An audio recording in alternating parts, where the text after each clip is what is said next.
Russia has one of the largest and most powerful armed forces in the world, but that has not been apparent in its initial invasion of Ukraine.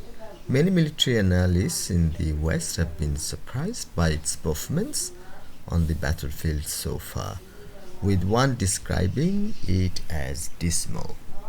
Its military advances appear to have largely stalled, and some now question whether it can recover from the losses it has suffered. This week, a senior Nato military official, told the BBC the Russians clearly have not achieved their goals and probably will not at the end of the day. Russia's first mistake was to underestimate the strength of resistance and the capabilities of Ukraine's own smaller armed forces. Russia has an annual defense budget of more than $60 billion, compared with Ukraine's spending of just over $4 billion. At the same time, Russia and many others appear to have overestimated its own military strengths. President Putin had embarked on an ambitious modernization program for his military, and he too may have believed his own time. A senior British military official said much of Russia's investment had been spent on its vast nuclear arsenal and experimentation. That included in developing new weapons such as hypersonic missiles. Russia is supposed to have built the world's most advanced tank, the T-14 Armata. But while it has been seen on Moscow's Victory Day parade on Red Square, it has been missing in battle.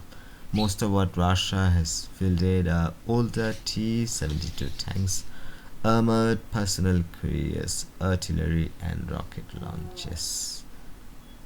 At the start of the invasion, Russia had a clear advantage in the air with the combat aircraft it had moved near the border, outnumbering Ukraine's air force by more than 3-1.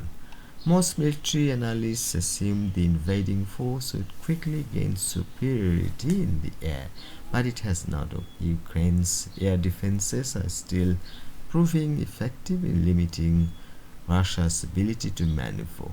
Moscow may have also assumed its special forces would play an important role, helping deliver a quick, decisive blow. A senior Western intelligence officer told the BBC that Russia thought it could deploy lighter spearhead units like the Spetsnaz and VDV paratroopers to eliminate a small number of defenders, and that would be it.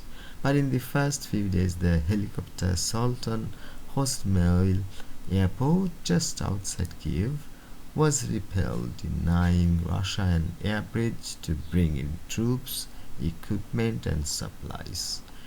Instead, Russia has had to transport its supplies mostly by road. This has created traffic jams and choked points which are easily targets for Ukrainian forces to ambush. Some heavy armor has gone off-road only to get stuck in mud, reinforcing an image of an army that has become bogged down. Meanwhile, Russia's long armored column from the north that was captured by satellites has still failed to encircle Kiev. The most significant advances have come from the south, where it has been able to use rail lines to resupply its forces. The UK Defence Secretary Ben Wallace told the BBC that President Putin's forces have lost the momentum. They're stuck and they're slowly but surely taking significant casualties. This news is from BBC. It's written by Jonathan Beale, defense correspondent. Please subscribe to our channel. Thanks for watching.